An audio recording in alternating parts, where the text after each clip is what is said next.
Ya, Bismillahirrahmanirrahim. Assalamualaikum warahmatullahi wabarakatuh. Alhamdulillah wassalatu wassalamu ala nabiyina Muhammadin wa ala alihi wa sahbihi ajma'in.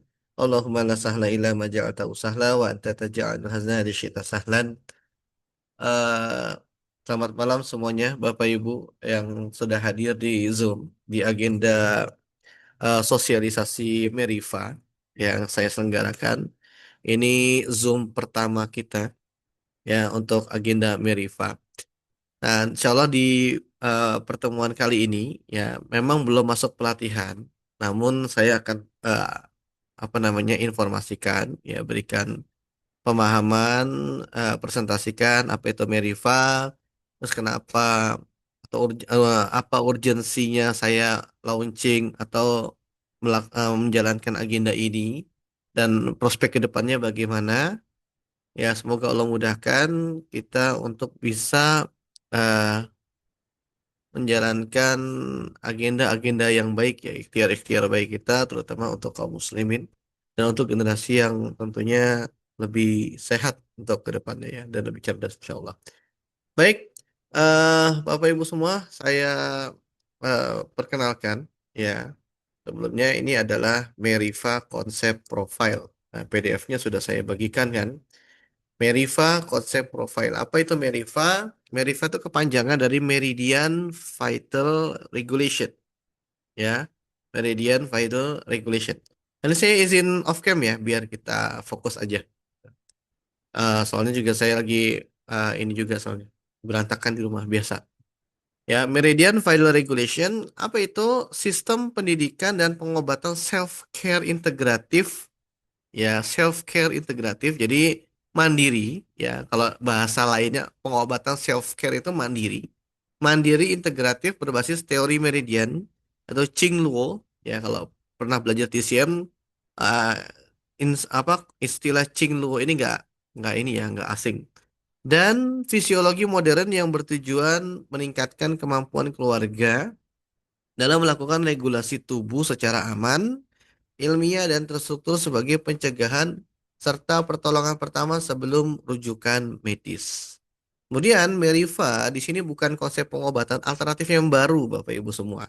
Akan tetapi, ya, ini adalah konsep pengobatan yang sudah ada.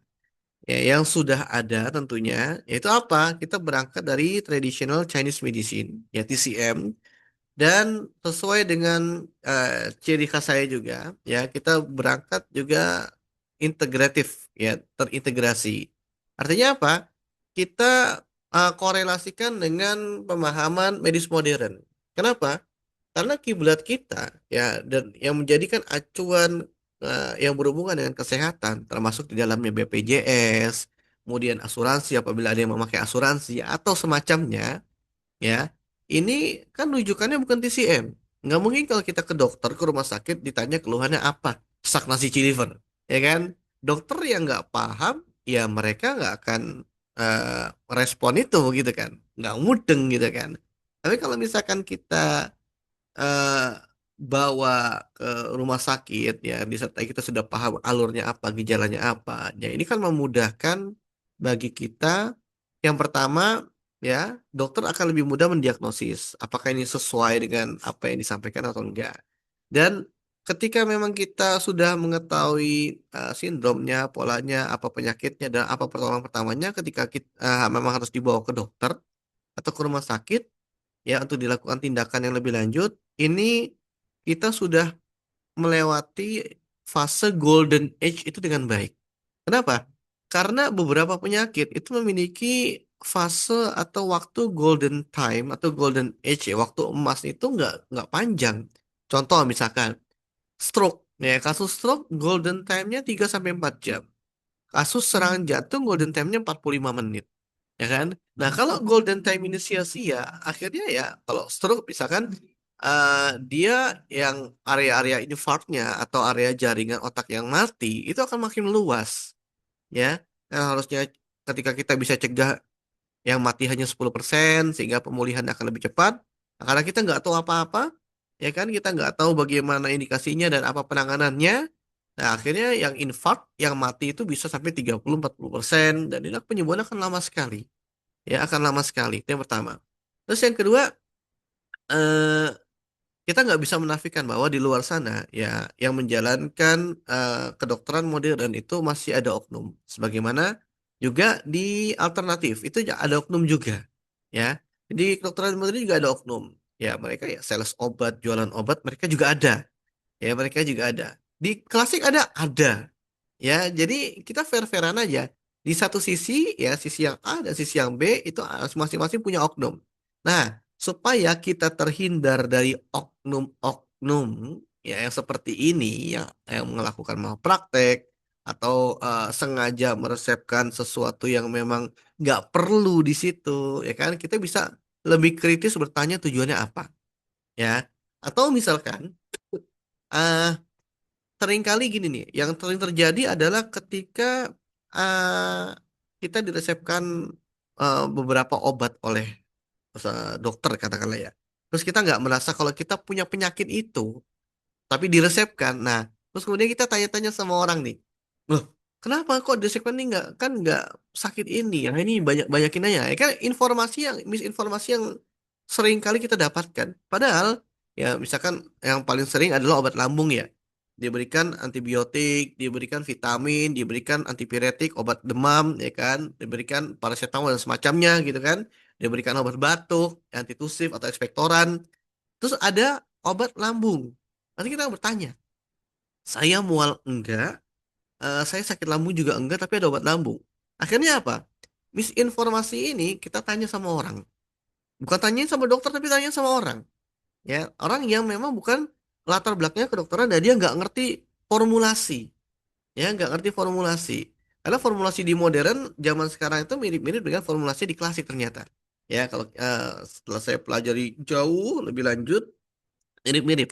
Jadi, kenapa saya bilang mirip? Salah satu kaidahnya adalah ketika terlalu banyak obat yang diresepkan, maka ini akan ada kecenderungan lambungnya terkikis. Ya, lambungnya terkikis, ada peradangan sehingga perih. Nah, omeprazol atau lansoprazol atau apapun obat yang tujuannya ke lambung, itu tujuannya adalah untuk membentengi si lambung itu supaya tidak terkikis oleh obat-obatan yang masuk dalam jumlah banyak. Jadi nggak perlu mual, ya nggak perlu punya sakit MAS, sakit GERD atau sakit lambung. Ya ketika memang diresepkan berarti ada tujuannya. Nah, hal-hal semacam ini, misinformasi ini sudah banyak. Ya, sudah banyak, ya, sudah jadi rahasia publik, ya, jadi konsumsi publik, dan akhirnya banyak digoreng oleh oknum-oknum di luar sana yang mengatasnamakan wellness. Ya, padahal wellness itu ya tadinya namanya wangi sekali ya.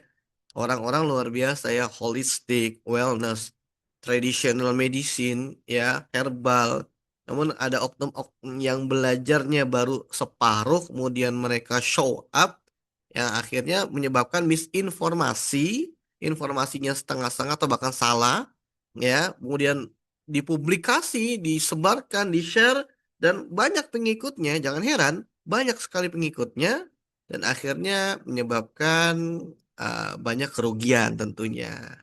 Ya, banyak kebohongan-kebohongan yang akhirnya mendatangkan mudarat buat orang lainnya. Dan ini kan kasihan, ya sebenarnya kasihan. Dan akhirnya kalau kita amati di Instagram atau di thread baru-baru ini, yang kasus Bude Wellness, kemudian Pade Indro, kemudian beberapa orang-orang yang lain ya, yang mereka dikatakan ya apa namanya wellness wellnessan gitu kan atau anti vax ya atau semacamnya itu labelingnya ya akhirnya ya jadi masalah nasional dan sudah maju ya ini FYI ya jadi sekedar informasi aja kasus ini itu sudah masuk ke ranahnya DPR jadi sedang ada penggodokan ya diskusi di internal DPR ya di komisi terkait itu akan memanggil beberapa oknum-oknum ya yang memang nyeleneh memberikan edukasi, ya kan? Nah, khawatir kalau kita seperti ini terus lama-lama jurangnya lebar lagi. Padahal di zaman zaman sekarang ini ya modern medicine, western medicine seperti kedokteran rumah sakit itu mereka sudah pakai konsep systemic medicine. Jadi pengobatan secara sistemik, tidak lagi partial medicine seperti yang dilakukan oleh mereka ya sebelum-sebelumnya di tahun-tahun sebelumnya ya.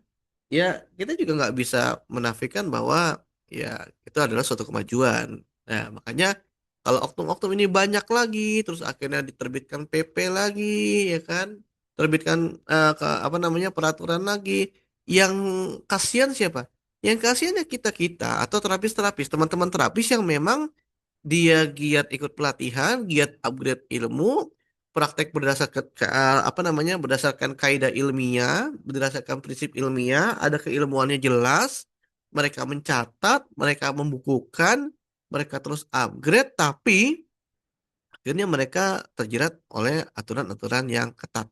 Saya mengenal beberapa orang yang apa berprofesi sebagai terapis, kemudian mereka itu memiliki kompetensi yang bahkan lebih hebat daripada seorang dokter ya, dokter akupuntur, dokter DCM ya. Namun mereka terganjal ya mereka nggak bisa kuliah. Kenapa? Karena faktor usia, karena faktor uang, karena faktor jarak dan semacamnya, ya kan? Tapi mereka pemahamannya luar biasa. Ya, pemahaman fisiologinya luar biasa, pemahaman TCM-nya luar biasa, eh, kena pemilihan titiknya presisi, jarang kena placebo effect, ya. Ya, mereka terganjal regulasi aja. Dan bahkan orang-orang sudah banyak yang terbantu, sudah banyak yang terbantu oleh kehadiran praktek dari kawan-kawan kita tersebut.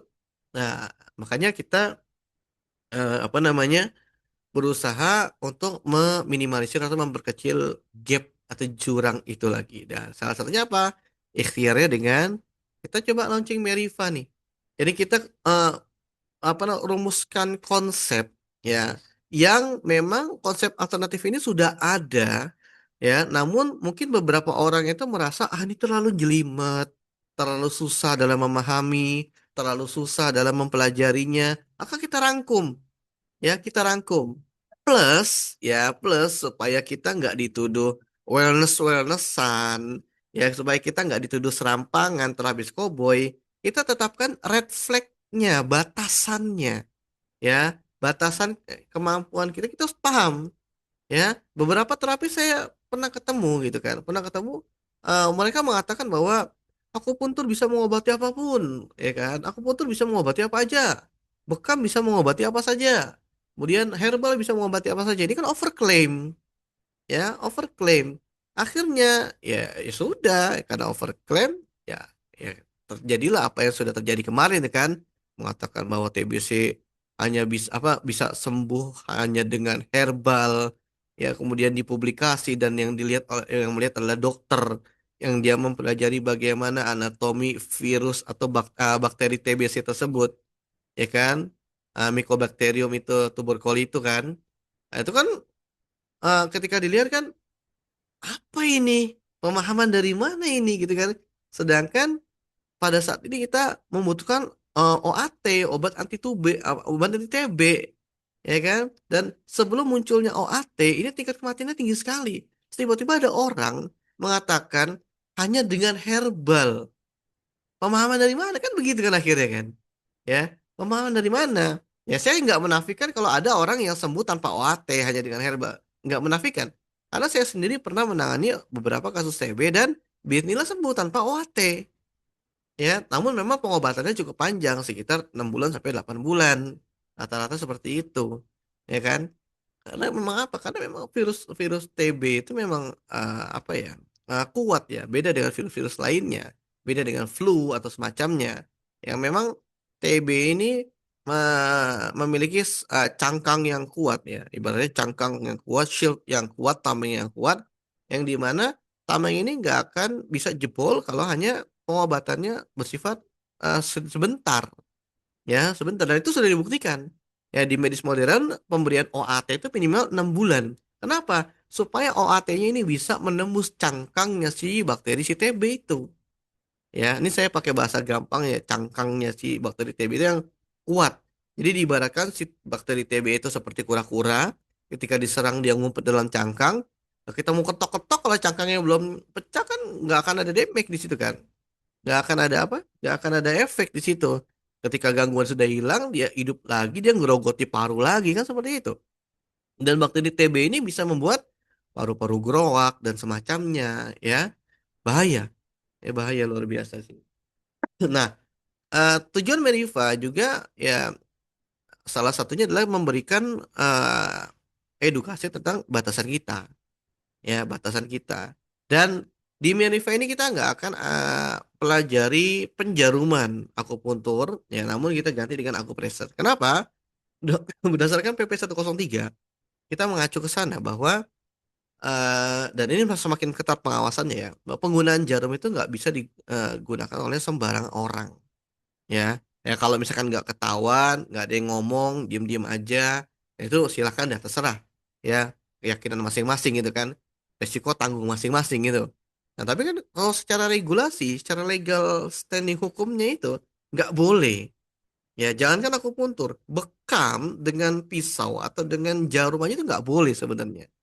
Kalau kecuali yang melakukan itu adalah terapis yang memiliki STR atau dokter yang memiliki STR yang berhubungan dengan penggunaan jarum. Ya, seharusnya seperti itu. Ya, seharusnya seperti itu. Bahkan ya hatta lulusan PBI sekalipun ya yang Perhimpunan Bekam Indonesia itu kalau misalkan mau apa namanya ditanyakan ke stakeholder yang pembuat kebijakan itu masih belum boleh kecuali dia sudah pegang STR dan menurut PP 103 itu minimal pendidikannya adalah D3 yang berhubungan dengan kesehatan tentunya. Oke. Nah, berbicara mengenai konsep pasti adalah landasan ilmiah dong Bapak Ibu semua. Ya, kita memiliki landasan ilmiah, kita berangkat tidak apa namanya serampangan, kita berangkat tidak asal-asalan, kita punya landasan ilmiah di mana setiap tindakan itu harus dilandasi dengan sikap ilmiah dan juga referensi ilmiah ya. Di fisiologi modern itu ada konsep homeostasis ya, konsep regulasi sistem saraf otonom ya, baik itu simpatis atau saraf simpatis, parasimpatis, kemudian sistem inflamasi dan mikrosirkulasi, mekanotransduksi jaringan, neuromodulasi melalui sentuhan. Nah, ini itu fisiologi modern. Adapun teori TCM-nya, kita akan fokus di meridian. Nah, Meriva itu memang kita apa namanya menggandeng ya paling utamanya adalah Meridian yang dimiliki oleh TCM, yang dimiliki oleh Klasik, yang kuatnya, yang strongnya itu ya teori Meridian ini. Ya, karena nggak hanya di akupuntur, nggak hanya di Tuina, nggak hanya di apa namanya ya Tuina Chuzen juga termasuk ya dan semacamnya ya, tapi di herbal juga mereka ya teori meridian ini juga terpakai.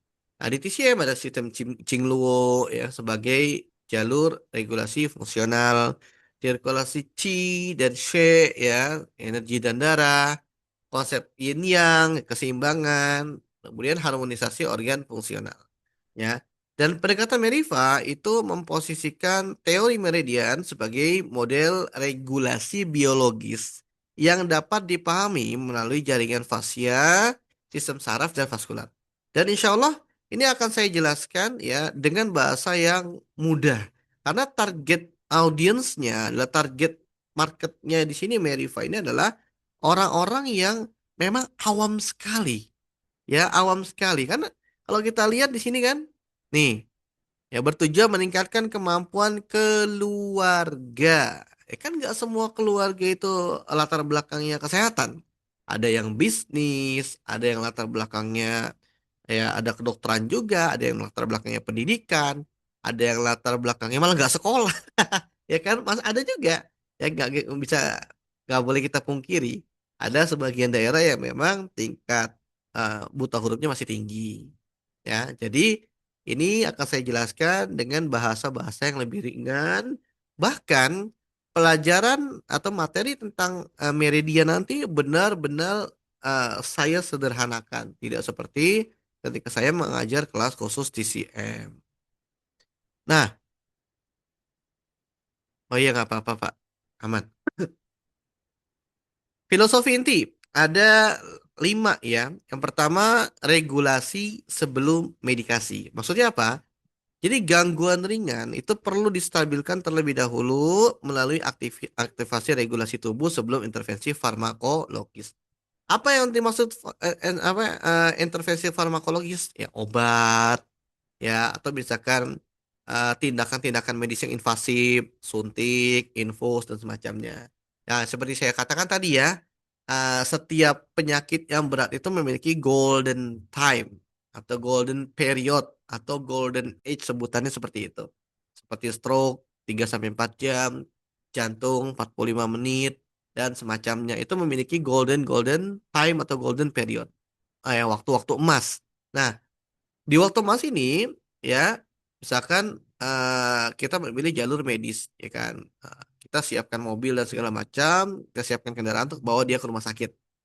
Daripada nganggur, ketika kita mengetahui satu konsep regulasi sebelum medikasi, itu bisa mengisi waktu.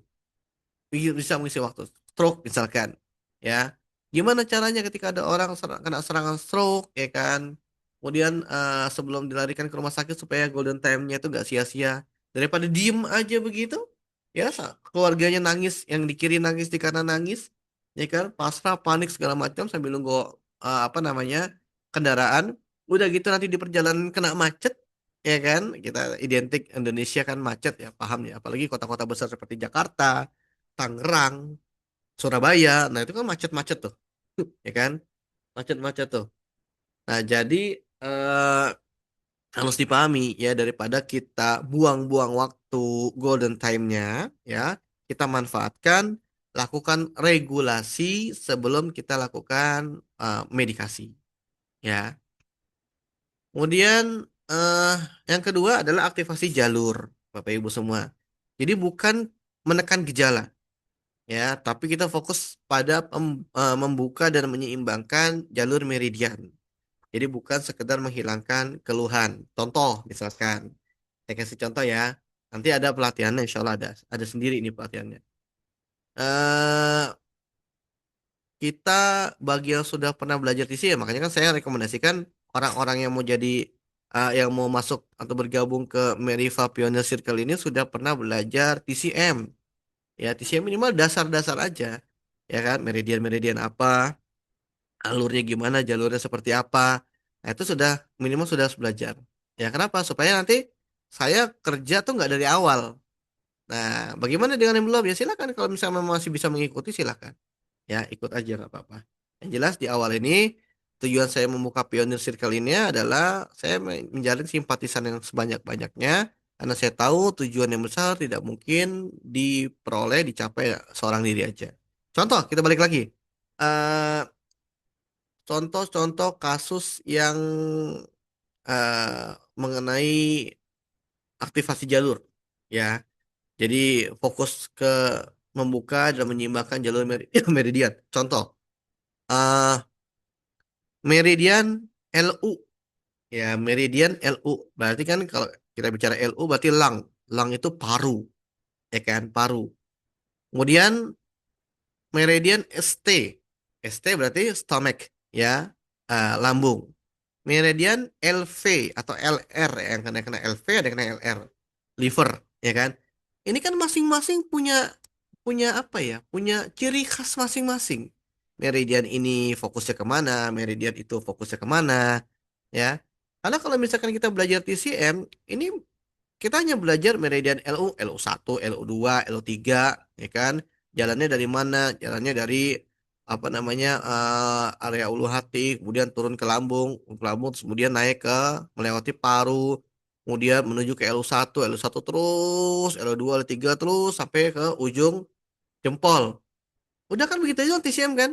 Nah, kalau misalkan orang yang baru, ya orang yang baru belajar TCM, ini bingung ya kan? Ini bingung. Ya, buat apa meridian ini? Fungsinya apa? Kenapa? Ini penting kan gitu kan?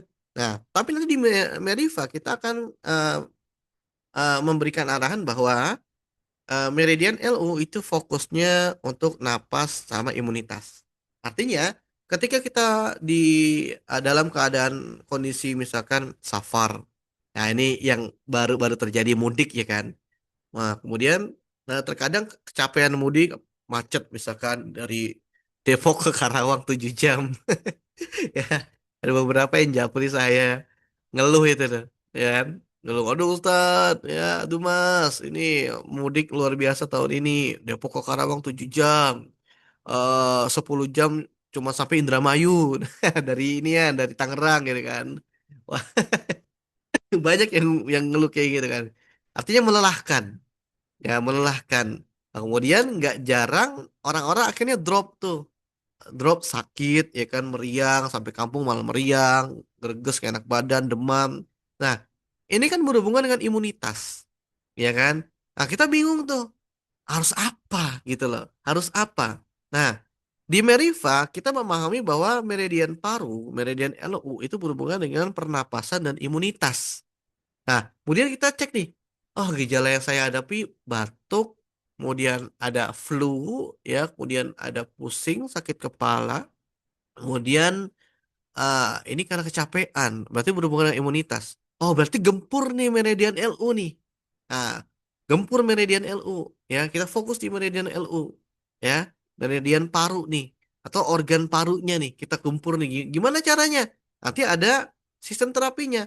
Kita mau pakai akupresur bisa, kita mau pakai tuina atau totok misalkan, kita mau pakai herbal bisa, kita mau pakai apa, sesuaikan nutrisi terapinya juga bisa misalkan, ya, karena ketika memang kita sudah tahu jalurnya apa dan apa yang harus kita perbuat, itu tuh penyakit-penyakit yang seperti itu tuh bukan bukan apa ya, bukan bukan masalah yang besar. Satu contoh misalkan, ya, satu contoh, pusing, ya kan, pusing, eh, kepala, ya, area-area kepala, angin, tengkuk berat, ya, kepala kepala berat, ya, kemudian mata kayaknya bawaannya pengen dimermin, ya kan, kalau kena cahaya itu kayaknya apa namanya, sakit kepalanya, kemudian area-area situ ya. Nah, kalau kita lihat nanti di Meriva itu hal-hal seperti itu berhubungan dengan meridian usus besar, LI, usus besar. Ya, usus besar itu dia korelasinya ke eh, kepala sama yang berhubungan dengan ekskresi. Ekskresi itu pengeluaran zat sisa, zat limbah. Dalam hal ini BAB, ya, BAB, ya kan. Nah, biasanya kan orang-orang seperti itu kan ada kan kentut-kentut mulu gitu kan. Nah, ini kan termasuk eliminasi nih, ekskresi juga pengeluaran zat-zat sisa. Oh, ternyata ini meridian yang lagi bermasalah, meridian usus besar saya, ya kan? Oh, kemudian kita lihat juga, oh ada batuk. Oh, ini saya nggak enak badan. Oh, berarti ada hubungan dengan imunitas nih. Greges nih imunitas nih sini nih. Oh, paru sama usus besar. Oke, obatnya apa? Sebelum kita paracetamol, sebelum kita bodrek, ya, sebenarnya ada satu obat yang simpel. Apa obat yang simpel? Beli bakso, kasih sambel. Beli bakso, kasih sambel. Ya, buat apa? Karena kita lihat nanti kan, oh paru, paru itu lebih suka pedas, dominan pedas, meridian paru itu bisa apa, pedas itu bisa mengaktifasi meridian paru dan juga usus besar.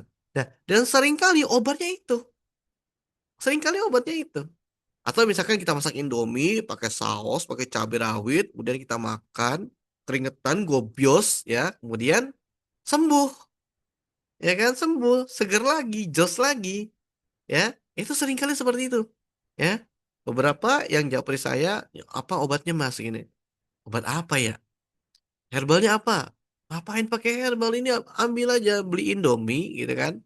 Pakein saus, kasih rawit, telur, ya kan, terus pakai apa, mau pakai bakso, mau pakai daging ayam, mau pakai telurnya dua, silakan, nggak apa-apa, masak, makan, ya, jangan pakai angin, tapi nih minumnya jangan air dingin, ya, minumnya air hangat, selesai makan, rilis, ya, rilis. Jadi sebenarnya apa namanya, sistem regulasi sebelum medikasi itu benar-benar ada. Ya, yang kita lakukan makan Indomie atau makan bakso, ya, pakai sambal pada saat kejadian itu adalah sistem regulasi. Ya, kenapa? Mengaktifkan dan membuka serta menyeimbangkan jalur meridian yang sedang goyang pada saat itu, ya, yang sedang kena pada saat itu, ya. Contoh misalkan, contoh lagi, ya, aktivasi jalur ini sebenarnya sudah di kodein sama Nabi Shallallahu Alaihi Wasallam. Ya, sudah dikodein. Ya, ini saya nggak mengatakan bahwa Merifa ini jurus sehat Rasulullah ya, enggak ya, atau sunnah. Ya, ikut Mediva makin dekat sama Sunan. Enggak seperti itu. Ya, tapi saya sedikit kulik aja karena ini memang ada dalilnya kan. Kita ketahui bersama bahwa ada seorang yang datang kepada Rasulullah SAW mengadukan bahwa saudaranya itu sakit perut, ya kan? Sakit perut. Nah, kemudian kata Nabi SAW, berikan apa? Madu. Berikan madu. Beberapa kali datang, nasihatnya sama, berikan madu. Kemudian terakhir kali datang mengatakan bahwa eh, saudaranya belum sembuh. Saudaranya belum sembuh. Maka Nabi SAW mengatakan waktu itu, berarti perut saudaramu yang bohong. Ya, perut saudaramu yang salah tuh, yang salah tuh. Pada saat itu kan gitu kan. Nah, saksi bahasan kita adalah madu di sini. Madu untuk perut. Permasalahan-permasalahan perut, ya, permasalahan-permasalahan perut. Kalau kita lihat, ya, kita lihat ini bukan cocok logi. Sekali lagi bukan cocok logi dan ini ilmiah sekali. Ya, ini kaidah TCM dan kaidah metabolisme tubuh di konsep pengobatan modern, kedokteran modern. Ya, permasalahan terkait perut yang ada di siau tengah, area-area abdomen, itu seringkali didominasi oleh lambung. Ya, sekali lagi didominasi oleh meridian lambung. Oke, meridian lambung. Nah, kita lihat karakteristik lambung itu apa? Karakteristik lambung itu apa? Dia suka yang lembab dan manis. Dia suka yang lembab dan manis. Ya, kemudian kita cek lagi ya. Ini kita nggak tahu kan, nggak ada keterangan perutnya sakit. Terus kemudian kalau daba dingin kan nggak ada kayak gitu kan.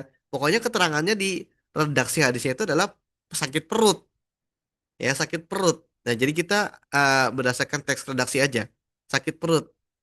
Berhubungan dengan abdomen, berhubungan dengan perut, area-area perut, epigastrium, abdomen, area-area perut ya, perut-perut dari umbilikus dari pusar ke atas itu didominasi oleh lambung. Ya, dan lambung ya berdasarkan konsep TCM itu menyukai lembab dan manis.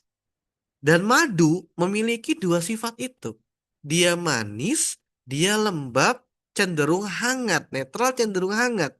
Dan dia bisa mengharmoniskan apa namanya beberapa bahan yang memang bisa menjadikan tubuh itu nggak stabil. Makanya sering dipakai kan buat obat, ya kan? Madu lambung, madu kolesterol, madu asam urat, madu diabetes. Maka sifatnya mengharmoniskan, ya. Nah, maka di sini dilihat, ya, ini adalah proses regulasi bukan medikasi sebenarnya. Ya, yang dilakukan bukan proses, bukan dikatakan ya udah bekam aja perutnya, ya udah misalkan keluarkan aja darah darah di perutnya, enggak. Tapi sebelum ada proses medikasi, dikasih obat, ya kan, dibawa aja ke tabib, ya kan, atau lakukan aja bekam terapi invasif. Nabi SAW melakukan apa proses pembukaan dan penyeimbangan jalur meridian. Jadi proses regulasi tubuhnya ini dengan cara apa? Dengan madu, ya, dengan madu. Akhirnya ya seharusnya kita ketahui bersama bahwa ya madu itu efektif untuk mengatasi keluhan-keluhan lambung, ya kan, keluhan lambung. Nah ini sebenarnya kalau kita mau berpikir lebih dalam lagi, ya kan, kaidah Tibun Nabawi itu bukan hanya sebagai sekedar pengobatan, ya, tapi lebih dalam dari pengobatan, dia ada pencegahan, dia ada P3K, pertolongan pertama pada keluhan, ya kan, kemudian dia ada eh, rehabilitasi, pemulihan, ya kan. Nah, dia juga ada apa namanya, eliminasi pengeluaran, yang ada di bekam, ya kan, dan semacamnya. Pengeluaran-pengeluaran zat-zat yang memang harus dikeluarkan, ya kan. Itu luar biasa. Prosesnya kan kalau kita renungi tadaburi luar biasa. Nah, ini salah satunya ya. Ya, kalau misalkan memang kita lihat lagi, mau lihat lagi, sebenarnya regulasi sebelum medikasi itu adalah proses yang paling uh, logik ya, yang paling sesuai dengan fitrah manusia. Ya. Kemudian yang ketiga, filosofi intinya adalah sentuhan ilmiah, Bapak Ibu semua. Aku pressure karena kita nggak pakai jarum. ya akupressor, tuina, dan bekam itu diposisikan sebagai bentuk stimulasi jaringan yang memiliki dasar neurofisiologis. Nah, untuk bekam, di sini kenapa masih saya masukkan? Karena ya itu, masih tarik ulur nih bekam nih. Tapi kalau aku puntur udah ketat sekali. Ya, kenapa masih tarik ulur? Buktinya apa? Lihat aja di pinggir jalan. Masih banyak yang buka pelang bekam kan? Ada pelang bekam dan rukiah, bekam sunnah. Sebenarnya kalau merujuk PP 103, ketika ada sidak, ciduk, ciduk, kena. Karena pasti bekam-bekam yang di pinggir jalan itu pasti pakai jarum atau mungkin ada yang lebih parah lagi, ada yang lebih next advance lagi. Itu pak pakai silet atau pakai cutter atau pakai pisau kan gitu kan?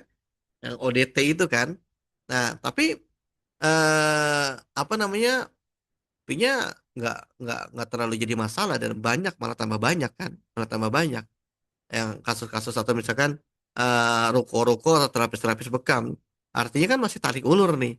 Makanya saya masukkan. Tapi kalau aku puntur nggak harus ada ininya apa STR-nya. Kalau yang legal ya, legal standing.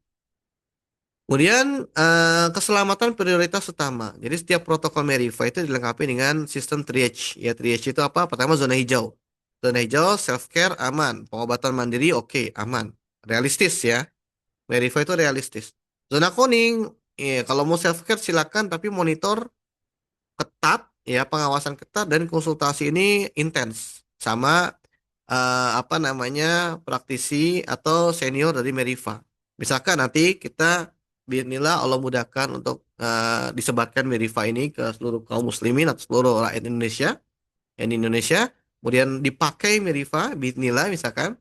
Nah, itu yang nanti kan ada beberapa level nih. Saya terangkan ada beberapa level. Yang level yang di bawah itu harus intens konsultasi dengan senior-seniornya level yang ada di atas. Ya, supaya apa? Supaya nggak self-claiming, over-claiming, atau tidak sampai mengabaikan red flag atau zona merah. Ya. Nah, kemudian yang terakhir adalah zona merah. Nah, ini nggak pakai dicoba-coba lagi. Ah, coba bekam, coba madu, coba enggak. Langsung rujuk ya langsung rujuk contoh misalkan kasus anak demam sudah 3 hari nggak turun-turun malah yang hari yang ketiga kejang. Nah ini kan ada yang kalau kita lihat di luar-luar kan bedong aja bu gitu kan, ya kan bedong aja pak misalkan akhirnya meninggal ya kan. Ini wallahu alam ya Allah alam, saya nggak paham skemanya gimana karena memang saya nggak merhatikan. Jadi saya nggak berani berbicara terkait metode pembedongan ini karena bukan kompetensi saya, bukan kapasitas saya. Tapi yang saya pahami adalah ketika anak-anak sudah masuk fase ini, rujuk itu wajib. Ya, rujuk itu wajib. Ya, IGD langsung masuk. Nanti di sana diinfus, diberikan obat apa namanya antipiretik, penurun panas, ya pereda panas sampai stabil, baru dilakukan teknik-teknik pengobatan lainnya. Ya. Kemudian yang terima adalah edukasi berjenjang. Jadi Meriva itu adalah sistem ya Bapak Ibu semua. Jadi bukan praktek klinis yang bebas ya. Jadi sistem. Dan ini tentunya ada upgrading, tentunya ada pelatihan ya. Kompetensi ini dibangun melalui level pelatihan yang terstruktur saya inginnya.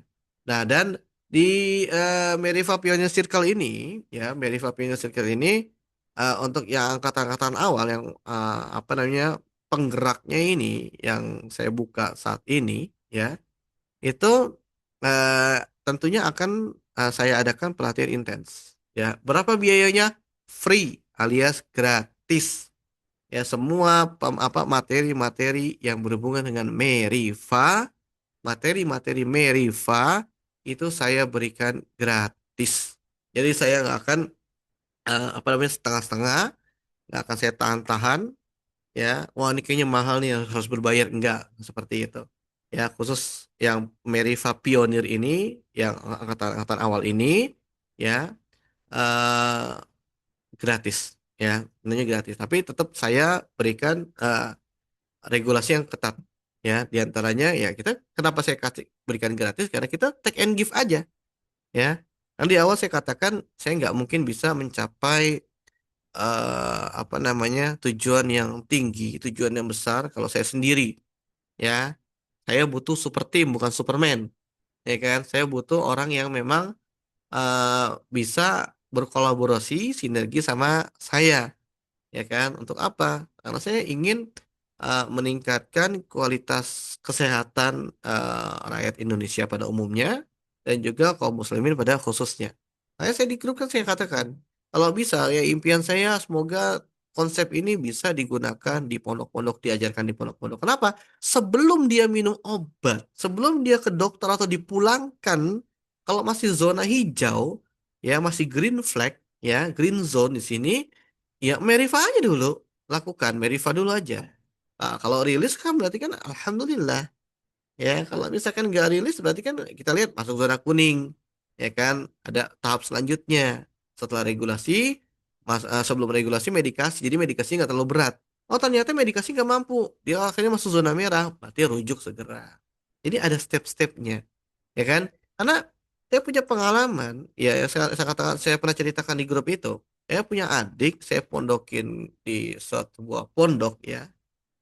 Sebuah pondok khusus apa namanya akhwat khusus wanita di situ dan di situ ada Tibun Nabawi, ada mapel Tibun Nabawi, mata pelajaran Tibun Nabawi ya jelas terpampang di spanduknya besar-besar dan itu di sosmednya juga jelas Tibun Nabawi, tapi ketika sakit ya langsung medikasi, langsung lah tuh kasih apa namanya habatus sauda dalam dosis yang aduh nggak tahu hitung-hitungannya bagaimana. Terus kemudian ada paracetamol, obat apa segala macam masuk di situ. Sampai 5 hari waktu itu saat sakit adik saya, itu dikasih paracetamol terus. Gimana ceritanya? Sedangkan paracetamol itu bukan penyembuh, tapi dia hanya sekedar manipulasi saraf. Ya kan? Manipulasi saraf, bukan penyembuh. Bukan seperti kayak apa namanya obat yang bisa kayak antibiotik yang membunuh bakteri gitu kan atau semacamnya ya kan. Ada misalnya salbutamol yang berhubungan dengan nafas, yang berhubungan dengan paru, obat asma ya kan. Itu kan ibaratnya kan mengatasi ini kan, mengatasi keluhan kan. Nah, kalau paracetamol kan enggak. Kan dia hanya memanipulasi, memblokade eh, info ke saraf pusat kalau ada demam, kalau ada nyeri kan gitu doang. Supaya apa? Supaya kita bisa lakukan penanganan yang lebih lanjutnya. Jadi pasien itu lebih stabil, lebih tenang, nggak uring-uringan pada saat demam atau nyeri. Cuman itu doang. 5 hari dikasih paracetamol luar biasa. Akhirnya nggak teratasi apa? Disuruh pulang. Disuruh pulang. Bayangin, disuruh pulang. Akhirnya saya jemput. Saya jemput, saya bawa pulang. Di rumah, ya di rumah. Itu akhirnya saya lakukan akupuntur dan herbal. Nggak sampai 24 jam sudah sembuh. Inilah ya besoknya langsung saya antarkan ke pondok lagi. Ya antarkan pondok lagi ini sudah sembuh. Kaget ya. Makanya saya bilang waktu itu saya sempat tawarkan. Ya kalau memang mau ada Tibun Nabawi dah. Karena saya tanya kan ternyata tibun-tibunan. Ya bukan Tibun Nabawi tapi tibun-tibunan. Ya kan? Tibun-tibunan. Coba apa namanya? Belajarnya juga nggak ada konsepnya. Nah, saya sempat tawarkan ke pondok tersebut, ini saya pegang, tapi nggak ada respon. Ya udah, kan kita yang penting sudah menawarkan. Dan saya katakan ya, untuk nggak usah mikirin biaya pada saat itu, ya, nggak usah mikirin biaya. Dibilang seperti itu, ya nggak ada respon. Oke, ini filosofi intinya Bapak Ibu semua. Dan pilar prakteknya, Verify itu mengintegrasikan 4 bentuk intervensi dasar. Yang pertama, aktivasi meridian. Ini stimulasi jalur utama ya berdasarkan keluhan yang dirasakan oleh tubuh pasien orang. Nah, ini regulasi tadi ya. Contohnya seperti tadi tuh yang saya katakan pusing ya kan, kayak spanningnya naik ya kan, ngelihat mata apa ngelihat lampu matanya silau terus sakit kepalanya tambah naik misalkan. Ya udah minta bikinin Indomie, kasih rawit, kasih saus, makan hangat-hangat. Ya kan, kalau perlu tambahin aja telurnya 3, telurnya 2, itu makin telur itu pada saat-saat seperti itu telur makin banyak itu makin bagus. Kenapa? Protein itu memperbaiki sel atau jaringan-jaringan tubuh yang rusak. Jadi ada nutrisinya tambah seperti itu di situ. Ya. nggak apa-apa. Dan itu dorongan tubuh kan. Ketika tubuh merasa terpuaskan, merasa apa namanya ya, terlayani, diberi servis dengan bagus, ya kan, itu akan membantu apa namanya imunitas naik juga kan. Nah, akhirnya rilis tanpa medikasi, tanpa dibekam, tanpa dipijat, tanpa diberi paracetamol dan semacamnya. Ya, jadi regulasi dulu. Baru setelah regulasi misalkan nggak rilis nih, tapi mereda. Nah, perlu nggak nih ada medikasi? Perlu. Ya, tergantung dulu. Mau kemana? Mau ke akupressor tuina, totok, termasuk di dalamnya? Oke. Oh, ternyata butuh bekam. Ternyata. Kenapa? Keluhannya misalkan katakanlah giduan atau biduran misalkan ya. Biduran. Atau apa namanya? eh, ada hubungannya dengan ulat bulu misalkan. Ya kan ulat bulu. Kan oh, bengep-bengep tuh kan ulat bulu kan. Oh, ternyata kita butuh bekam. Ya, berarti kita bisa pakai bekam. Karena kalau biduran kena ulat bulu kan apa namanya? Apakah bisa dituina? Bisa. Karena kan kita ada penguatan meridian kan. Apakah bisa ditotok? Bisa. Karena ada penguatan meridian mana yang bisa dikuatkan sesuai dengan keluhannya. Nah, tapi bekam dalam hal ini lebih utama karena kita bisa menyasar titik-titik yang memang analog antihistamin. Nah, dan setelah itu dua medikasi ini bagus ya, terapi nutrisi gaya hidup, misalkan kasus-kasus jerawat, mukanya gampang jerawatan, beruntus-beruntus, ya kan penuh dengan jerawat mukanya, oh nggak boleh begadang, ya seperti itu. Jadi gaya hidup juga harus dibenar ya benarin karena holistik itu kan menyeluruh, ya kan kita tidak hanya menghilangkan gejalanya aja, tapi fokus untuk eh, memperbaiki metabolisme tubuh, ya merehabilitasi ya sampai tubuh itu memiliki imunitas yang kembali stabil. Batas kompetensi. Nah, ya ini diperuntukkan sebagai pendidikan keluarga, regulasi gangguan ringan, gangguan-gangguan yang memang bisa di self care, yang masuk zona hijau atau setidaknya zona kuning tapi dengan pengawasan yang ketat.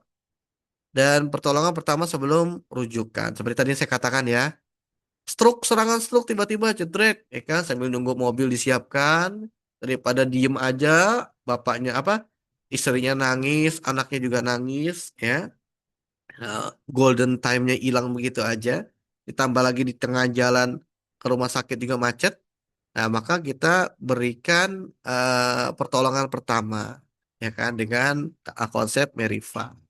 Ya, dan sekali lagi, Merifa bukan konsep baru Bapak Ibu. Jadi kalau misalkan nanti, ini mah TCM banget. Ya memang TCM kan gitu kan. Ini kita mual PC6. Ini kan TCM. Lah ya memang TCM. Saya katakan ini bukan konsep baru. Saya nggak membuat aliran baru. Saya nggak membuat jurus baru. Ya, saya nggak membuat model pengobatan baru. Tapi saya menyederhanakan, menyimpelkan, ya, memudahkan teman-teman, Bapak Ibu semua, ya untuk memahami metode pengobatan dengan konsep yang lebih sederhana. Kenapa? Karena nggak semuanya suka ilmu pengobatan. Nggak semuanya menganggap ilmu pengobatan penting. Nggak semuanya latar belakangnya kesehatan. Kan seperti itu. Tapi masalahnya adalah karena kita semua hidup pakai nyawa, kita punya badan yang harus kita jaga, ya akhirnya konsekuensi mempelajari ilmu kesehatan itu sebenarnya lebih ke arah wajib. Kenapa? Kalau misalkan badan kita terganggu, kesehatan terganggu, ya ibadah juga kita terganggu kan? Ibadah juga kita terganggu, ya kan? Bagaimana kekhusyuan juga bisa terganggu? Bisa, ya pasti pengaruh, nggak mungkin enggak. Dan Meriva itu tidak digunakan untuk diagnosis penyakit berat, ya. Kalau memang sudah berat, kemudian dia butuh di medikasi dengan yang lebih ahli, bisa ke rumah sakit atau bisa ke terapis yang lebih kompeten yang biasa menanganinya, ya. Misalkan stroke tadi, ya, atau gagal jantung, atau misalnya jantung koroner, ya diobati dengan Meriva. Makanya awas aja kalau misalkan teman-teman ada yang kasih testimoni, bapak saya stroke, ya kan saya obati dengan Meriva, alhamdulillah 1 bulan sembuh. Wah, ini ketahuan bohongnya berarti. Ya, ketahuan bohongnya, hati-hati nih. Ya, hati-hati. Ya, saya nggak mau nanti tiba-tiba Di Instagram saya di tag sama dokter-dokter, saya kawan-kawan nakes. Wah, ini apa ini Meriva nih? Apa nih Meriva nih? Ya, dipanggil DPR pula. Hati-hati ya, jangan seperti itu ya. Ya, kita realistis aja. Karena Meriva ini awalnya regulasi sebelum medikasi. Ya, dan medikasi kasus-kasus yang memang ringan ke sedang. Ya, zona hijau, zona kuning. Zona merah bukan ranah kita. Ya, tapi tetap harus ya dikasih treatment dulu, ya pertolongan pertama supaya apa? Medikasinya lebih ringan. Terus kemudian ada tidak digunakan untuk menggantikan terapi dokter, ya. Ah, saya nggak mau ke dokter, saya mau Meriva aja. Ah, boleh, ya. Tumor, saya kena tumor misalkan. Saya mau Meriva aja. Ah, ini apa namanya? Namanya nggak masuk akal seperti itu. Ya, tetap kalau misalnya berobat dengan dokter, ya, dengan rumah sakit silakan. Jadikan Meriva sebagai pendamping, terapi pendamping itu sangat-sangat boleh. Ya, insya Allah lebih maksimal untuk hasilnya. Dengan akupuntur, dengan apa kok misalkan bisa sendiri akupuntur atau misalkan ada terapis yang kompeten, silakan lebih bagus lagi.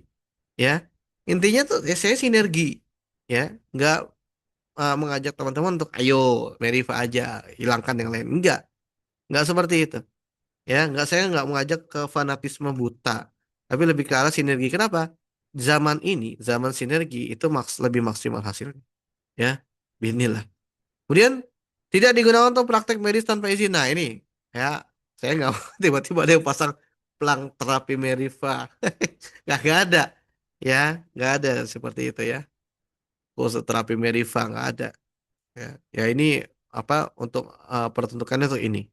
Adapun memang di klinik kita mau dilakukan Meriva silakan. Tapi dipasanglah spanduk dibilang katakan terapi Meriva ini nggak mau saya. Ya. Nah, apa visi saya jangka panjang? Visi saya adalah yang pertama, dia paling utama adalah membangun generasi keluarga muslim yang melek regulasi tubuh. Karena kita ini benar-benar bodoh sekali dengan ilmu kesehatan pada saat ini. Ya. Kemudian nggak mudah bergantung pada obat tanpa indikasi. Ya. Ya, minum aja kayak tadi tuh saya katakan tuh. 5 hari paracetamol kagak sembuh-sembuh masih diminumin paracetamol. Itu kalau nggak saya telepon pada saat itu, nggak, ya kalau pondoknya nggak saya telepon pada saat itu, nggak dihentikan itu, yakin, nggak dihentikan itu paracetamol itu. Ah, akhirnya saya request hentikan paracetamolnya, saya jemput pada saat itu juga. Hari ini juga saya jemput, jemput pulang, ya nggak sampai 24 jam kena akupuntur herbal, sehat, balikin, ya sehat balikin, ya ternyata simple, simple banget, ya mengatasinya simple sekali. Cuman ya memang sesimpel-simpelnya soal, kalau nggak tahu jawabannya ya tetap aja. Ya kita soal 5 tambah 5 sama dengan 10 itu kan mudah dikerjakan bagi orang-orang yang tahu. Kalau misalkan orang yang nggak tahu kunci jawabannya tetap aja itu jadi susah. Tanya umur 3 tahun, 4 tahun, 5 tambah 5 berapa nggak ada yang tahu. Karena mereka nggak tahu caranya. Kan gitu. Ya, caranya salah satunya waktu itu kasih Indomie pedes. Selesai itu. Ya, Indomie pedes. Bukannya saya mengklaim bahwa Indomie pedes itu obat ya. Ya, Indomie pedes itu obat. Tapi memang ya itu sistem regulasi tubuh. Ya, rahasianya di situ. Memahami batas aman self care. Nah, ini terapi-terapi mandiri, ya batas amannya di mana? Apalagi kalau kita nggak punya kompetensi dalam pengobatan secara klinis, ya kan? Misalkan belum tahu akupuntur, ya kan? Belum bisa mengatasi penyakit-penyakit yang berat dengan metode bekam, misalkan seperti itu. Apalagi untuk kasus-kasus berat yang membutuhkan bedah misalkan, ya kanker, tumor, ya tumor paling utama tumor atau miom. Nah, ada miom diobati sama Meriva, miom miom 11 cm diobati sama Meriva, ya hati-hati nih overclaim kayak gini. Bertanggung jawab dalam menjaga kesehatan, ya ini visi jangka panjang kita ya. Jadi ketika sudah melek, nah, mereka punya tanggung jawab untuk menjaga kesehatan, ya insya Allah kita dapat mencipta generasi yang sehat tentunya. Nah, identitas nilainya Meriva menjunjung ilmiah, aman, terstruktur, amanah, dan tidak berlebihan klaim, tidak overklaim. Yang pertama ilmiah. Ya, jadi saya nggak akan memulai dengan testimoni. Ah, pijit bagian ini, kata orang ya sembuh, kata orang testimoni kan namanya kan pengobat testimoni. Ya, pijit bagian ini, kenapa? Karena di situ aktivasi saraf ini, karena di situ merangsang pengeluaran rilisnya hormon ini. Itu ilmiah, ya, itu ilmiah seperti itu. Ya, ah, terus kemudian aman, ya tentunya aman, ya. Lakukan hal-hal yang aman. Nah, ini beberapa hari yang lalu saya ada dikirimin video, ya dikirimin video aku putur mata, ya kan aku putur mata. Terus kemudian dia nanya, yang aku putur mata tuh yang di titik yang ini ya, yang benar-benar pas di sampingnya apa namanya bola mata itu titiknya. Itu kan harus dilakukan oleh terapis yang kompeten, ya kan, terapis profesional itu kan. Nggak sembarangan orang dia mau nyoba gitu ya nggak bisa, ya nggak bisa. Kalau memang belum bisa, belum berani, nyalinya belum kuat, apalagi dia kaidahnya belum dapat, ya jangan, ya jangan. Masih banyak titik-titik lainnya kok, masih banyak metode lainnya, ya.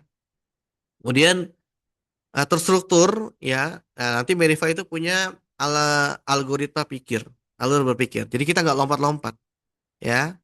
Dan kesalahan kita dalam mendiagnosis adalah melompat-lompat. Kemudian amanah, ya, tentunya amanah. Dan terakhir tidak berlebihan dalam klaim atau tidak overklaim.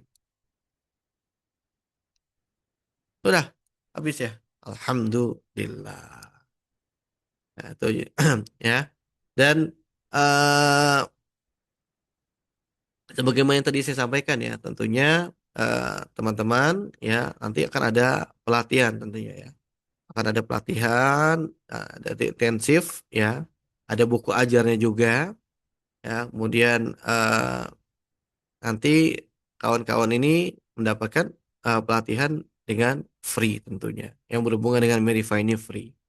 Tapi tetap ya saya tekankan bahwa kita konsepnya adalah take and give ya. Jadi siap untuk membantu saya membesarkan nama Meriva ini. Jadi tidak hanya memanfaatkan oh ini ada free nih misalkan kita belajar nih tapi nggak mau apa sinergi, nggak mau kolaborasi. Nah, hati-hati, khawatir nanti nggak berkah ya.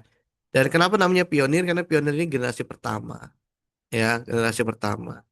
Jadi uh, apa namanya uh, nanti akan saya share ya akan saya share ya termasuk di dalamnya nanti ada batasan-batasannya dan kalau misalkan memang nanti ada konten ya salah satu hal-hal yang memang harus di-share yang harus diviralkan nanti ada ketentuannya ya ada ketentuannya.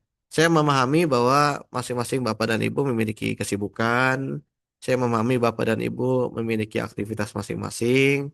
Ya kalau lupa bagaimana kita maklumi insya Allah lupa. Makanya nanti ada reminder ya ada reminder ada yang mengingatkan di situ nanti ada pengingatkan saya ingatkan. Ayo bapak-bapak yang belum share atau bapak ibu yang belum share, tolong share ya. Yang belum ini pasang pasangnya dan nggak ribet ya. Pasang minimal di status WhatsApp selesai. Gitu aja ya. Nanti kan mereka kan apa apa tujuannya untuk memviralkan seperti ini? Nanti tiap status bapak ibu akan dilihat oleh orang-orang. Oleh orang-orang, nah mereka akan penasaran apa itu Meriva, ya kan? Nah dari dasar penasaran itu mereka akan mencari tahu. Dari mencari tahu, ya mereka akan coba-coba membaca, coba-coba mempelajari. Mereka akan ikut kelas, ya kan? Akan ikut pelatihan kita. Nah, maka tujuan kita, ya, di dalam memberikan edukasi ke mereka supaya setiap satu keluarga itu ada satu orang minimal yang tahu konsep Meriva. Saat kemudian nanti mengajarkan ke anak atau istrinya atau suaminya, itu luar biasa, ya, luar biasa. Itu akan jadi jariah yang luar biasa. Ya. Dan apakah Bapak Ibu yang jadi pionir ini ketika nanti selesai belajar bisa mengajar? Bisa tentunya. Karena nggak mungkin saya semua tiap kelas saya nggak. Saya pengen Bapak Ibu ada yang bergerak mengajar. Yuk, mengajar. Dan kalau misalkan memang itu apa namanya premium atau berbayar, maka tentunya akan ada fee di situ, ya, akan ada fee di situ. Jadi fair-fairan aja di situ, ya. Dan kita akan ada agenda juga, ya, akan ada upgrading, ya. Dan saya ingin Bapak Ibu yang memang memutuskan atau yakin untuk bergabung menjadi Pioneer Circle itu komitmen, ya, menjalankan apa yang sudah disepakati bersama. Ya, kalau misalkan nggak sanggup gimana? Kita apa nggak gabung apa? Silakan, nggak masalah. Ya, saya tidak memaksa dan eh, tidak ada ruginya bagi Bapak Ibu sebenarnya. Ya, Pioneer Circle ini tidak dipungut biaya, ya, tidak ada iuran, ya. Edukasinya, pelatihannya itu gratis juga, ya, gratis juga. PDF materi buku ajar dapat, ya, buku ajar dapat, silakan, ya. Terus kemudian kalau misalkan mau yang print outnya gimana ya? Nanti kita sepakati. Apakah memang ada yang mau print outnya paling ya apa namanya minimal-minimal ganti ongkos cetak sama ongkos kirim. Udah itu aja. Atau misalkan ada yang mau menggerakkan, mau mensponsori, ini saya cetakkan gratis, saya sponsori, saya donasi, ya, saya support, ya, saya sponsori, silakan cetak 10 buku untuk pionir, semuanya dibagikan secara gratis. Hanya nanggung ongkirnya aja silakan masing-masing. Ya alhamdulillah, ya alhamdulillah. Karena memang fokus saya tujuannya adalah, ya, tujuan utama di sini adalah, ya, bidang kesehatan dan sosial, ya, bidang kesehatan dan sosial. Tapi apakah bisa dimonetisasi? Kedepannya bisa, ya. Untuk kasus-kasus tertentu, misalkan untuk kayak misalkan ada pelatihan Meriva yang nanti kan ada beberapa modul, ya, ada beberapa modul, ada beberapa level dari pelatihan. Nah, itu ada yang free dan ada yang berbayar. Nah, ketika teman-teman, ya, Bapak Ibu mengisi yang berbayar dan itu premium berbayar, ya, Bapak Ibu ya dapat fee-nya, ya, dapat ongkos capeknya dalam tanda kutip seperti itu, ya. Karena nggak mungkin saya ngajur semuanya gitu kan. Makanya kan saya juga kan ketika memang mengadakan konsep utama sebagai sebagai founder, saya juga harus belajar, saya harus memperbanyak referensi, banyak membaca, banyak sharing dengan orang-orang lainnya terkait kesehatan. Nah, ini yang bisa apa menambah uh, mengupdate konsep dari Merify ini. Dan Bapak Ibu saya ingatkan juga dari awal kesehatan itu ilmu kesehatan itu update terus, senantiasa berkembang. Jadi jangan heran kalau misalkan nanti ada uh, kaidah yang digantikan dengan kaidah lain. Kalau bahasa syar'inya nasikh mansukh, ya, dihapuskan dengan kaidah lainnya, ya. Dan misalkan ada kritik, misalkan ini ada kayak gini nih, Mas, ini nggak sesuai dengan kaidah ilmiah. Tunjukin aja referensinya apa, ya, atau ada jurnal-jurnalnya apa, pemaham, atau misalkan ada buku-bukunya gimana. Kalau misalkan memang saya salah, berarti kan akan saya update, ya, akan saya revisi. Kenapa? Saya manusia, ya, walaupun saya founder, saya tidak luput dari kesalahan, ya, dan insya Allah menerima kritik dengan lapang dada dan juga dengan ilmiah, ya, dengan wawasan terbuka insya Allah, pemikiran terbuka. Oke, itu demikian sosialisasi dari saya terkait konsep Meriva ini, ya, Bapak Ibu semuanya. Dan apakah ada sanksi dari pionir kalau misalkan tidak melaksanakan? Tentunya sanksinya ya ada lah, mulai dari teguran, ya kan, beberapa kali teguran, kemudian diingatkan secara apa lebih tegas lagi kalau misalkan memang nggak bisa jalan sama-sama, daripada mobilnya mogok nungguin yang apa ketinggalan kereta, ya, nungguin yang ketinggalan di belakang, ya, lebih baik ya berpisah kan gitu, seperti itu kan, lebih baik berpisah. Apakah bisa ikut tetap bisa ikut pelatihan Minifa? Bisa, cuman tidak sebagai pionir circle, bisa sebagai level yang lainnya, sebagai peserta, sebagai family regulator dan semacamnya. Nanti insya Allah akan saya share, ya, untuk konsepnya ini insya Allah sudah ada, ya, sudah ada protokolnya, kurikulumnya, standar etikanya insya Allah sudah saya buatkan. Sampai sini ada yang mau ditanyakan sebelum kita tutup? Kalau ada yang mau disampaikan, silakan. Ya, lihat di kolom chat, ya. Makanan favorit pas pusing itu, nah, tuh bener kan? Ya. Sama, Bu. Saya juga favorit. Makin ke sini makin simpel kalau kita tahu ilmunya. Betul, Pak. Bener, bener banget. Makin buat belajar betul. Ya, simpel sebenarnya. Cuma masalahnya yang nggak simpel itu adalah ketika seseorang nggak mau belajar. Gitu. Dan nggak jadi alasan sebenarnya ya. Saya sibuk, ya kan. Saya sudah berumur, ya kan. Atau misalkan saya eh, nggak ada uang, misalkan. Nggak ada uang ini free kok pelatihannya. Ya, nggak ada waktu, ya disisihkan lah. Kalau kita kan ada orang yang bilang seperti ini. Kalau kita nggak bisa menyisihkan waktu di saat sehat, kita akan dipaksa meluangkan waktu kita ya di saat sakit ya. Dan itu ketika di saat sakit, oh luar biasa. Kita nggak bisa kendalikan kapan kita luangkan waktunya. Tapi kalau kita belajar, kita luangkan waktu untuk belajar, untuk istirahat, untuk kesehatan kita. Itu kita bisa plot, sehari dua hari tiga hari misalkan semingguan ya. Ya kan bisa seperti itu kan. Tapi kalau misalkan sakit, ya ada yang seminggu, ada yang 2 minggu, bahkan ada yang 10 tahun nggak sembuh-sembuh ada. Ya, 10 tahun nggak sembuh-sembuh ada. Ya, tinggal pilih tuh. Karena manusia itu ya yang namanya meluangkan waktu itu suatu sunatullah ya, keniscayaan pasti ada. Ya enggak? Saat mungkin boleh dicoba dijabarkan lulus jadi anggota Merifa sanksi dan kewajibannya. Ya secara garis besar sudah saya share di ini kan di grup ya. Untuk garis besarnya nanti saya up lagi. Ya garis besarnya rulesnya ya syarat umumnya sudah pernah belajar TCM dasar. Atau kemarin ada yang nanya, kira-kira mau apa, boleh nggak saya baru belajar baru banget? Ya silakan kalau bisa ngikutin. Saya katakan itu jawabnya. Terus kemudian komitmennya minimal 3 tahun membesarkan brand Mirifa. Apakah setelah 3 tahun, bagaimana nasibnya setelah 3 tahun? Ya, kalau misalkan sebelum 3 tahun, misalkan kita punya kewajiban, misalkan 2 hari sekali share. Ya kan, atau tiap hari apa ketika ada konten share gitu kan. Nah ketika setelah 3 tahun, beberapa kewajiban yang mengikat itu uh, apa akan terlepas, akan gugur kayak misalkan mengikuti pelatihan intensif. Kalau misalkan sudah selesai modul ajar dasar, ya kan, nah itu kalau misalkan ada pelatihan modul ajar dasar lagi, nah itu nggak ikut nggak apa-apa.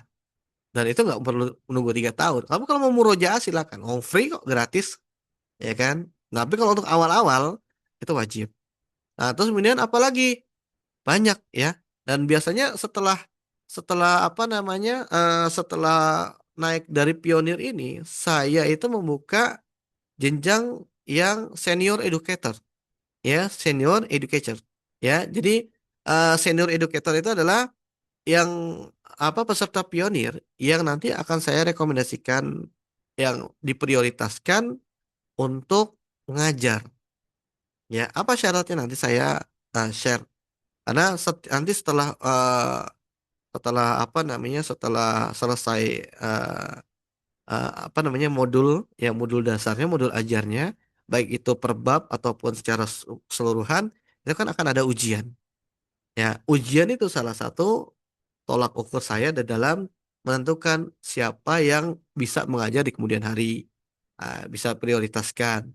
Nanti ada peer tutor. Pernah dengar nggak namanya peer tutor? Jadi peserta ya itu menjadi mentor bagi peserta-peserta lainnya. Contoh misalkan di sini Abu Amar ya, ini Mas Riki kayaknya ya. Ya Mas Riki misalkan setelah ujian nih setelah ujian terus ternyata nilainya tertinggi, terus kemudian aktif banget, terus kemudian edukasinya kencang nih. Berarti kan ini kan akan prioritas jadi senior educator ya. Pada saat jadi senior educator dia jadi peer tutor ya, dan akan melakukan peer teaching kepada member-member pionir lainnya. Misalkan ada 3 member A, B, C yang memiliki kesulitan yang sama, maka ini akan saya kumpulkan ya tentunya dalam kelompok belajar ya, daring mau apa terserah nanti tergantung peer tutornya ya. Nanti fokusnya nanti eh, Mas Riki nanti akan mentutor mereka ya sampai mereka paham, sampai mereka paham. Nah, di sini plusnya adalah Mas Riki punya pengalaman mengajar, ya kan, pengalaman membimbing, pengalaman murojaah dan lebih jauh lagi seperti ini. Saya tertarik sekali belajar kesehatan lebih mendalam karena ketika Pulkam sering prihatin melihat saudara ketika tuanya mereka bersakit sakitan. Ada suaminya kena stroke, istrinya kakinya bengkak karena sakit jantung, anaknya pun meninggal dengan sebab stroke. Nah, itu dia, Bu. Itu dia, Bu. Benar, benar, benar, benar. Ya, dan motivasi ini ya nggak hanya satu dua orang. Saya pun demikian. Ya, ini jujur ya. Kampung istri saya di Pacitan. Ya, itu kaya sekali akan herbal. Sambiroto itu ngeletak-ngeletak. Kunyit di sepanjang jalan, nggak ada yang jabelin. Di sini kunyit sekilo berapa? 7.000, 8.000 ya kan, gitu kan? Di sana mau ngambil berkilo-kilo nggak ada yang jabelin. Ya, alang-alang mau cari yang kayak gimana, ambil aja. Di sini susah ya, harus ngeluarin apa namanya, ngeluarin fee, ngeluarin uang, ngeluarin biaya untuk membeli. Kan seperti itu, ya kan? Tapi di sana enggak. Nah, mirisnya orang kampung itu takut minum herbal. Takut minum herbal. Ya, takut mereka. Ah, enggak, ah, takut ah. Mereka lebih suka apa? Ke dukun atau ke dokter. Saya nggak menyalahkan ke dokter, tapi ada satu hal, apa namanya, pendapat yang mereka pegang. Nah, ini salah. Ya, kalau ke dokter wajib disuntik. Wajib disuntik. Kalau nggak disuntik dia akan terus minta sama dokternya. Mana saya nggak disuntik, saya nggak disuntik. Pokoknya harus disuntik. Ya, itu apa, ini mereka, apa namanya, prinsip mereka. Ke dokter berarti harus disuntik, gitu loh. Ya, ke dokter kalau nggak disuntik berarti namanya bukan ke dokter. Gitu. Mendingan saya ke dukun aja. Dan ada banyak pemahaman-pemahaman nyeleneh, ya kan? Dan itu nggak hanya di kampung. Coba main ke Facebook, masuk ke salah satu grup-grup, saraf kejepit kah, penyakit ya, diabetes kah, kemudian asam urat kah, lambung kah, stroke kah, atau grup-grup apapun, itu barbar isinya. Saya katakan Facebook itu sarang penyamun kebanyakan. Kenapa? Itu aneh-aneh. Bahkan yang saya share linknya ya TikTok, Facebook itu ya memang begitu isinya kebanyakan. Dan banyak yang membenarkan yang mendukung. Ya enggak? Berobat stroke sudah 10 tahun berobat di rumah sakit, nggak sembuh-sembuh.